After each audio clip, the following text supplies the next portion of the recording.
Well, one thing, John, is if we had an FBI that was actually helping us last Congress, we'd be a whole lot further down the road now. Right. But I want to reemphasize, these are documents that we're getting from this FBI, not the previous FBI. They are being forthcoming because they want to get to the bottom of these things just as much as we do.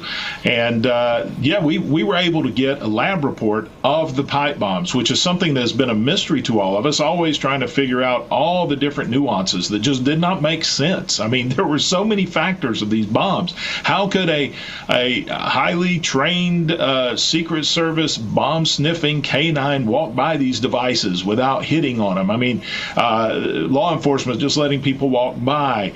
And so a lot of times we were just speculating what were these devices. And I remember another reporter asking me one time, he said, well, we understand there were egg timers on there. And how do you place an egg timer that only goes for an hour the night before without it exploding? And so I started talking to some, former explosive ordnance disposal specialists that I know. And one of the things that's interesting is they said a lot of times an egg timer will not be used as the primary fuse, but a secondary. In other words, use an electronic timer with a particular, it's basically a digital clock that has a specific time for it to go off, and you use the egg timer as the override. In other words, you set the regular timer, and then you connect the wires to the egg timer for 60 minutes, gives you plenty of time to get out of the way. When I saw that made some sense to me, right? Sure. But when I saw the lab report, there was no electronic timer. Yeah. It was only this 60-minute egg timer that was wired to cause these bombs to explode. So there is no way, if they were placed the night before on January 5th, which is the story we've been told, they were not set, the timers weren't set till later the next day. So whoever placed them then had to come back.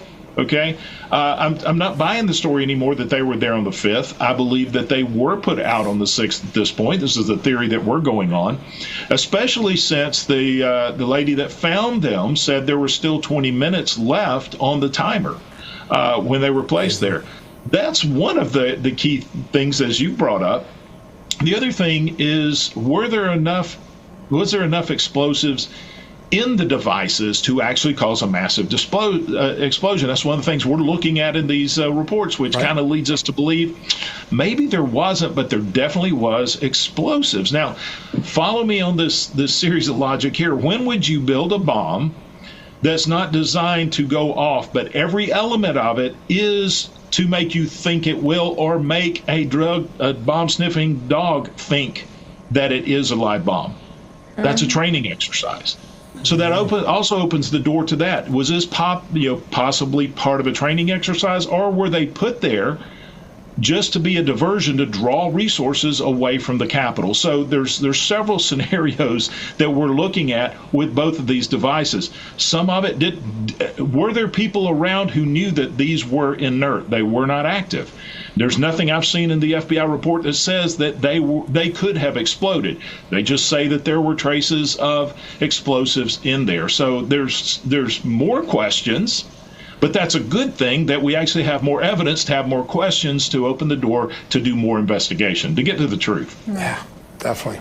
Mr. Chairman, as with any big city, but especially our nation's capital, there are very few square inches of this city that are not covered with cameras. And I know that this has been a huge source of question and concern during this, because the cameras, from what I remember, they tilt and pan. So there really should have been complete coverage of what happened. What's the status of that footage? Well, we do have the Capitol Police footage from the cameras around there. They really don't show the locations of where the bombs were placed, as well as the cameras that were on the DCCC and the Republican Republican club where the first bomb was placed. And so there's plenty of coverage around there. As we started in this committee, one of the first things I wanted to do is we got all access back to all the cameras again. We're going to scouring all the cameras like we did before, knowing that, the Capitol Police cameras, the ones that were there may not have been panned in the right place at the right time, but either way, they weren't in the position to really get a good shot of where those bombs were placed. But the DCCC did, and the Republican Club did. So I now, under this new idea, everybody's focused on January 5th. I want to look at who maybe came by within the hour of when the bombs were discovered, or any time that morning on January 6th. The problem is no one has any video footage of January 6th.